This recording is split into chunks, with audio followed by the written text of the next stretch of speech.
bagaimana para seniman wayang non-tradisi itu hidup.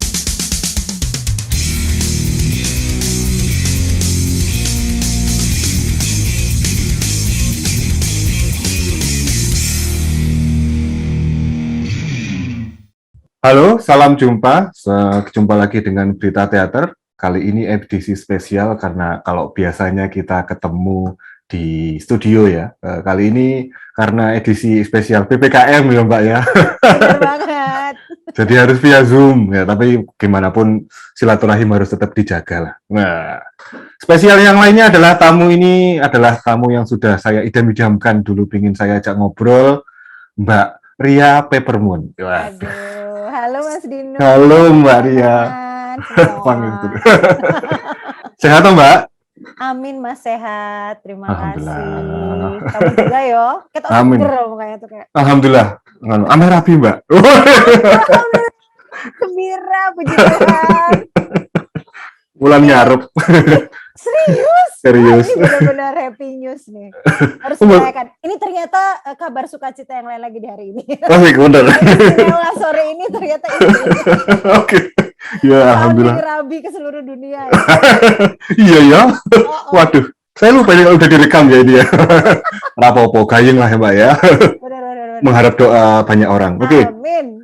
Oke, buat teman-teman mungkin sudah nggak ini ya asing ya sama Mbak Ria Peppermoon. Nah, tapi kalau yang masih asing saya kenalkan ya. Oke, Mbak Ria ini nama aslinya Mbak Mariatri Sulistya. Ya Sulistiani ya Mbak ya. Betul sekali.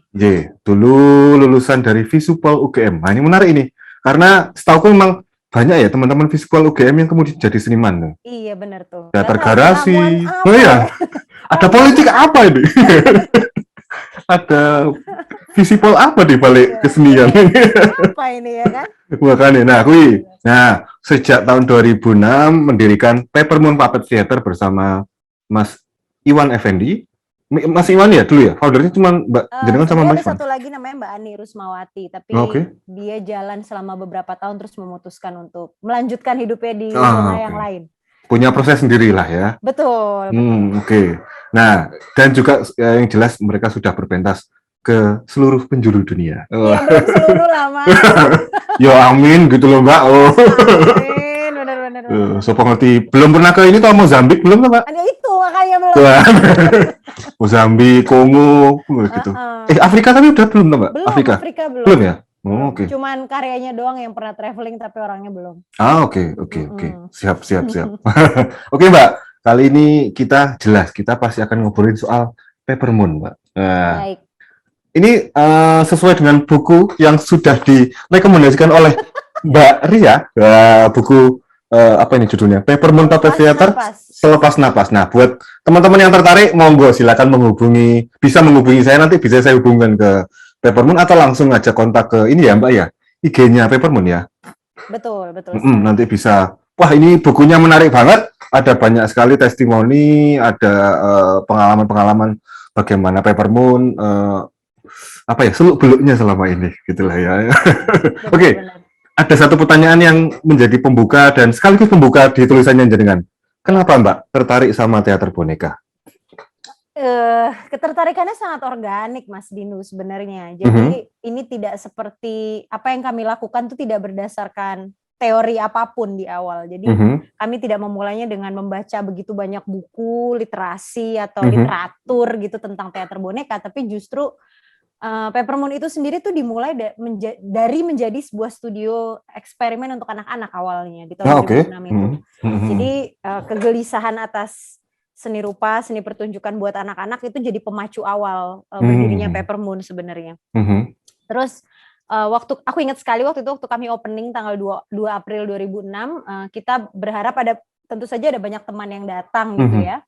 Ada banyak anak-anak kecil yang datang gitu. Terus dan keluarga. Terus waktu itu kita harus menyiapkan sebuah pertunjukan nih gitu. Terus karena memang konsep dari awal itu memang eksperimen seni rupa dan seni pertunjukan.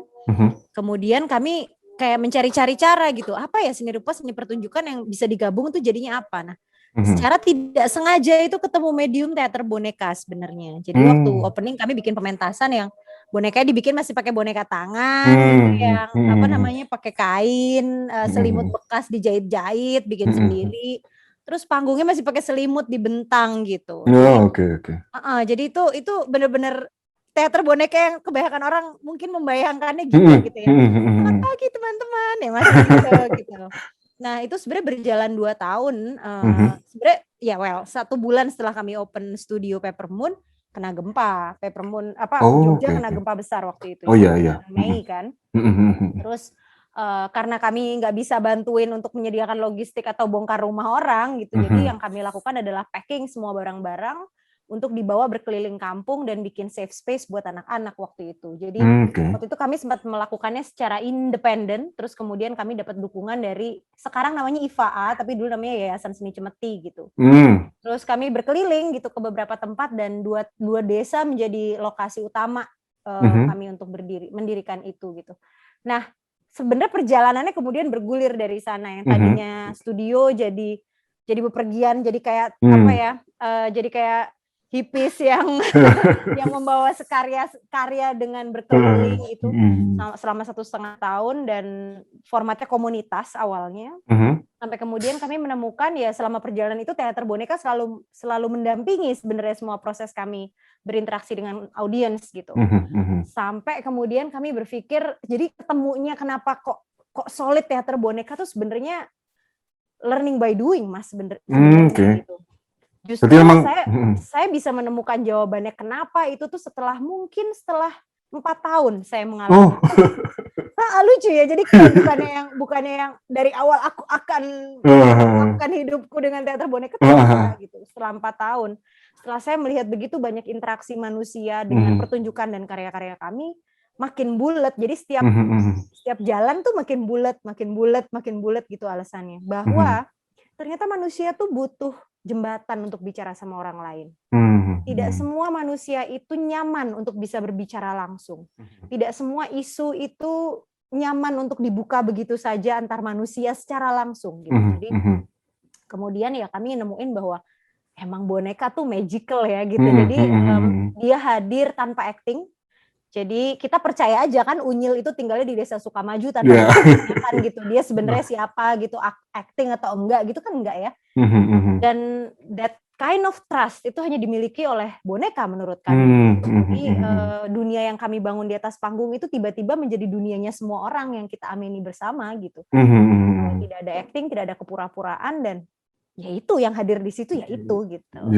Terus yang ngelihat reaksi penonton atas cerita-cerita yang kami angkat gitu, terus jadi yang kayak ini pengalaman yang buat saya pribadi saya belum pernah rasakannya sebelumnya. Jadi itu sih terus jadi bulat aja kenapa teater boneka gitu. Iya. Berarti selama 4 tahun itu tapi pencarian dan menemukan jati diri itu terus berteater boneka, Pak? Atau sempat ngapain lah, seselin ngapain gitu? Enggak. Jadi selama 4 tahun itu sebenarnya mulai 2008 kami mulai mengganti dari Peppermoon jadi Peppermoon Puppet Theater. Jadi setelah 2 tahun Peppermoon berdiri. Kenapa? Karena waktu itu juga kita ngerasa ini kita nggak mau jadi LSM buat anak-anak ya. Terus kok kita jadi ngurusinnya kayak perpustakaan buka jam berapa nih kan salah deh gitu kan. Iya. Akhirnya waktu itu 2007 saya menikah sama Iwan Effendi yang juga co-founder Peppermoon. Terus Peppermoon kami bawa pulang ke rumah gitu. Terus makin ya, dan Iwan visual artist ya. Jadi dia terbiasa bekerja studio sendirian. Beda ya anak teater yang kayak kita harus nungguin ngobrol bareng duduk bersama untuk memecahkan masalah gitu kan. Kan enggak ya. Kenapa sih nggak bisa diputusin sendiri gitu? Ini ngobrol sama yang lain gitu. Nah, proses-proses itu yang kemudian membentuk sebenarnya gitu. Terus kami juga kayak coba deh yuk, masa sih teater boneka cuma buat anak-anak. Di 2008 kami bikin teater boneka untuk dewasa untuk yang pertama kalinya gitu. Judulnya Noda Lelaki di Dada Mona dan itu emang kayak wow gitu, orang-orang ngelihat apaan nih gitu kan, beda banget gitu. Nah sebenarnya yang kemudian memantapkan semuanya adalah perjalanan saya dan Iwan sebenarnya itu udah mulai mantep nih jawabannya gitu. Terus tahun 2009 saya dan Iwan dapat grant dari Asian Cultural Council untuk residensi di Amerika Serikat selama 6 bulan gitu di New York. Jadi kami berdua berangkat dan kayaknya itu pertama kali kami ketemu dengan 70 seniman yang melakukan hal yang sama dengan kami. Jadi kayak oh iya bener, aku nanya apa dia jawab apa, bener itu ya bener itu gitu kan. Selama ini kan kami pantulannya sama teman-teman teater, sama tari, orang-orang dari disiplin yang berbeda gitu. Iya, iya. Jadi jawaban dari sesama seniman teater boneka ini yang kemudian ya udah ya ini ya bener udah ini aja. Oke. Gitu Mas Dino. Asik. Nah, apa itu kan dengan kalau memang Mbak Ria memang sering malah justru sharingnya sama teman-teman teater, sama teman-teman di seni teater. Berarti apakah memang teater boneka di Indonesia itu memang nggak terlalu Mbak ya? Nggak terlalu banyak peminatnya atau gimana ya? Yang jadi menarik adalah sebenarnya kita semua sudah tahu lah ya, Indonesia tuh punya tradisi seni teater boneka yang sangat spektakuler, Benar. wayang gitu ya. Tapi kan kemudian karena mungkin kami juga tidak lahir dari roots yang itu gitu, maksudnya Peppermoon tidak lahir dari akar yang seni tradisional wayang, tidak menggunakan cerita-cerita yang diceritakan pada epik-epik wayang gitu ya. Jadi memang kami tuh berangkatnya bener-bener dari seni rupa dan seni pertunjukan aja gitu. Jadi ini kayak apa ya, lahirnya aja prosesnya beda sih mungkin ya.